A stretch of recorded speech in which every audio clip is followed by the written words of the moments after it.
We have a couple Elite Series pros in studio today talking about winter fishing, so we ask you fans to send in a couple questions that we can get them answered. And one of the questions from Dustin on Instagram says, like to know where they find fish to be able to fish a Demiki rig effectively. Figured we'd ask Skylar Hamilton, somebody from East Tennessee who knows the Demiki rig well. Where do you find fish, or how do you go about finding them to then use the Demiki rig? Yeah, I mean, it's mainly just wherever you're fishing at, depending on the lake or the type of forage, but I really don't look for specific areas to throw the Demiki. I look for the fish. So if you have fish that are directly on the bottom or suspended, that are lethargic, that are eating bait, that's when I'll use the Demiki. So you'll find the fish, around some kind of bait, or they can be in timber, they can be in holes, depressions, just depending on the type of lake you fish. But I just find the fish. Then if it sets up for the Demiki, then I'll use it. And then Sean wants to know, it's winter fishing, but Sean wants to know how cold is too cold to catch a fish on a buzzbait? I've caught them, the coldest one I've ever caught on a buzzbait was like 48. Now we've caught them on topwater baits in the mid 40s, but I typically put it down 50, 52 is when I'll quit. That's when it's not as effective as it can. I'm sure there's days where you can go out and catch huge fish when it's in the upper 40s, but 50 to 52. 52 is usually really good time to throw a buzzbait, but that marks when I stop throwing it. And that's when it's falling to that temperature. What Correct. about when it's rising? Do you pick it back up at 52, or is it different because that's going to be a pre-spawn? It seems like it's different. It takes a little bit longer to get on it in the springtime.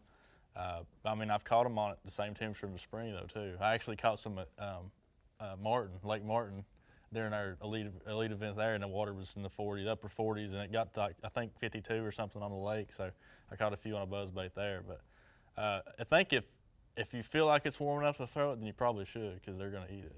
Sean, buzzbait 52, perfect temperature of when he stops throwing it. Dustin, look for the fish and where they're relating before you drop that Demiki rig. We're in the studio with Brian Snowden answering a couple fan questions about winter fishing. Nick wants to know how you target those fish that are on those ledges or those shelves on those drawdown lakes. You're from Missouri. Table Rock Lake is one of those ones that gets lower. A lot of the Ozark lakes fall down. Those shelf drops, those 20 feet places, how do you go about targeting them into the winter where there are only 10 feet of water on them?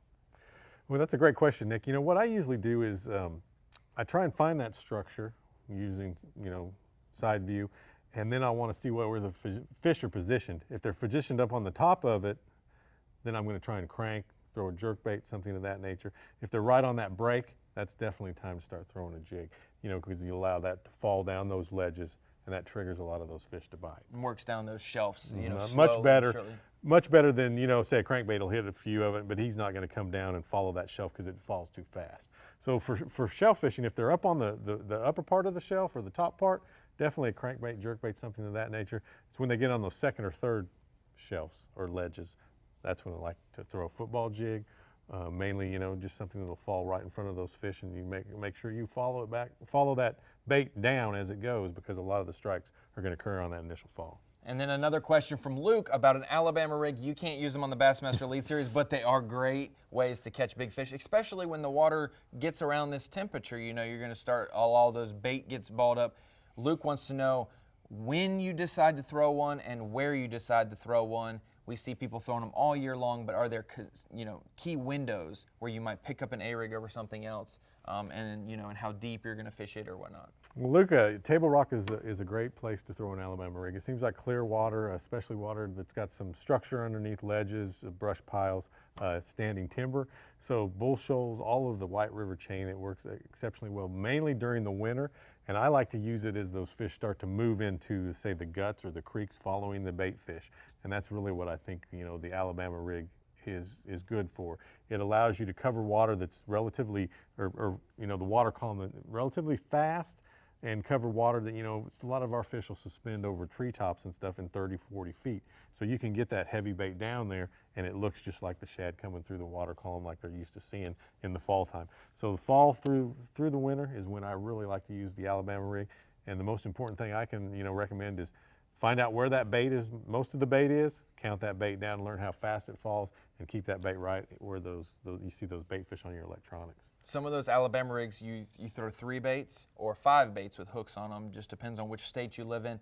Are you going to do something different to at least one of them to make it stand out from the rest? Some guys like that, some guys like them to all look like a uniform ball of bait. What's your approach on maybe making one different or not? I always use the center one as a bigger bait, and then and a little bit different color. The outer ones are always the same color, same size. There's your setup for not only an Alabama rig, but how you target those offshore fish that, you know, on those drawdown lakes. There's 2 different answers right there for the fans from Brian Snowden. We're in the studio today knocking out some winter fishing tips with Randy Sullivan, Elite Series Pro. Had a couple fan questions we're going to throw at you real quick. Sounds good. Eugene wants to know, what are your 3 favorite baits when that water temperature gets below 55 degrees? Well, first and foremost, jerkbait. I love a jerkbait. Jerkbait is very much a reaction type bait. You can cover a lot of water with it. And it's very versatile. You can actually draw fish up from a long distance with it, which makes it great at any lake at any given time. And then you've got 2 other, you know, the jerkbait's obviously a staple for winter. And then got to go with the Rattle Trap. Good old-fashioned Bill Lewis Rattle Trap is definitely one of my favorites. It can be fished in so many different ways, so many different depths that it's hard to beat out there. And finally, I got to go with the good old-fashioned bladed jig. I love a good bladed jig. It's another thing that can be fished anywhere in the water column, but time and again it has proven to me to be a very consistent cold water bait. In that late November, early December time, water gets below 55 degrees. Randy Sullivan says he wants a jerkbait in his hand, lipless crankbait, or a bladed jig. 3 great moving baits for that time of the year. We got another question from Ryan. Wants to know, maybe he fishes throughout December, throughout January, but there might be long periods between trips. What are a couple things that you would recommend on not winterizing your boat, but taking care of it during the winter months? Well, in no particular order, everything on your boat is very important, but the first thing I would say is fuel treatment, fuel additives. You need to make sure that your fuel is not sitting down there gunking up, especially with the ethanol that we have nowadays. So it's always important to add some type of fuel treatment, some kind of stabilizer to keep that fuel good.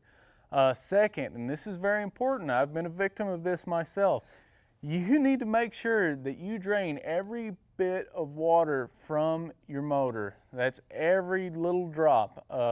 Take some time at the boat ramp to go ahead and lower that motor down, let the lower unit drip for a while, let it get everything out of it, and even go ahead and give it another crank to get any excess water out of that motor. If you don't, you could end up with a nice frozen lower unit.